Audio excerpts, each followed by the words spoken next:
பாலமேட்டில் சற்று நேரத்தில் ஜல்லிக்கட்டு தொடங்க உள்ள நிலையில் அதில் பங்கேற்கும் காளைகளுக்கு மருத்துவ பரிசோதனை நடைபெற்று வருகிறது.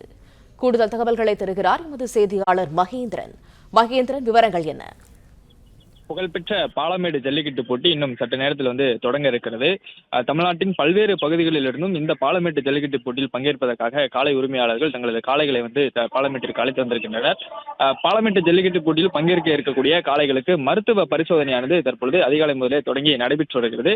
குறிப்பாக இந்த மருத்துவ பரிசோதனையில் தேர்ச்சி பெறும் காளைகளுக்கு மட்டுமே ஜல்லிக்கட்டு போட்டியில் பங்கேற்க அனுமதியானது வழங்கப்படும். காளைகளின் உயரம் மற்றும் நோய்வாய் எதுவும் பற்றிருக்கிறதா அல்லது உடல்நல குறைவு ஏதாவது இருக்கிறதா என்று மருத்துவர்கள் பரிசோதனை செய்கிறார்கள். அதே போன்று ஜல்லிக்கட்டில் பங்கேற்கும் காளைகள் தகுதியாக இருக்கிறதா, ஜல்லிக்கட்டில் பங்கேற்கும் அளவிற்கு காளைகளுக்கு தகுதி இருக்கிறதா உள்ளிட்ட பரிசோதனைகளும் செய்யப்படுகிறது. இதற்கு இதில் தேர்ச்சி பெற்றால் மட்டும்தான் அந்த காளைகள் ஜல்லிக்கட்டில் இன்றைய போட்டியில் பங்கேற்க அனுமதியானது வழங்கப்படும். இன்றைய ஜல்லிக்கட்டு போட்டியில் சுமார் 1000 காளைகள் பங்கேற்க இருக்கக்கூடிய நிலையில் காளைகளின் உரிமையாளர்கள் அதற்கான QR குறியீட்டுடன் கூடிய அனுமதி சீட்டுடன் ஒரு நபர் மட்டுமே அனுமதிக்கப்படுகிறார்கள். டோக்கன் வைத்திருந்தால் மட்டும்தான் அவர்களுடைய காளைகளும் பரிசோதனை செய்யப்படுகிறது. டோக்கன் இல்லை என்றால் காளை பரிசோதனை செய்யப்படாமல் தகுதி நீக்கம் செய்யப்படும். அதே போன்று குறிப்பாக 1 முதல் 3 வயது பூர்த்தி செய்த நாட்டின காளைகளுக்கு மட்டுமே அனுமதி. 15 வயதுக்கு மேற்பட்ட காளைகளுக்கு அனுமதி இல்லை. அரசு கால்நடை மருத்துவரின் ஆரோக்கிய சான்றிதழ் கட்டாயம் பெற்றிருக்க வேண்டும். அதே போன்று மயக்க மருந்து, போதைப் பொருள், மிளகாய் பொடி, ரசாயனம் பயன்படுத்தக்கூடாது.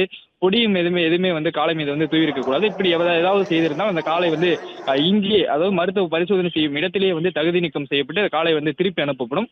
அதே போன்று கொம்புகளை கூர்மையாக சீவி இருக்கக்கூடாது. பாதுகாப்பு குப்பி பொறித்திருக்க வேண்டும். காளைகளை அடையாள பதிவு செய்யப்பட்டிருக்க வேண்டும். அடித்தல், சித்திரவதை, வன்முறை செய்யக்கூடாது என்று தொடர்ச்சியாக மருத்துவர்களும் பரிசோதனை செய்யக்கூடிய இடத்தில் அறிவுறுத்தி அனுப்புகின்றனர்.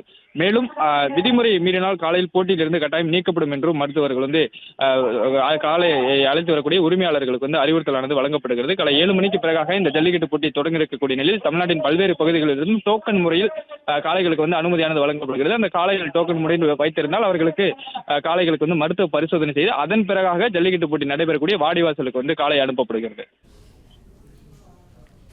தகவல்களுக்கு நன்றி மகேந்திரன். பிளே ஸ்டோர் மற்றும் ஆப் ஸ்டோரில் இருந்து பாலிமர் செயலியை QR கோடு மூலம் பதிவிறக்கம் செய்யுங்கள். செய்திகளை உடனுக்குடன் பெறுங்கள்.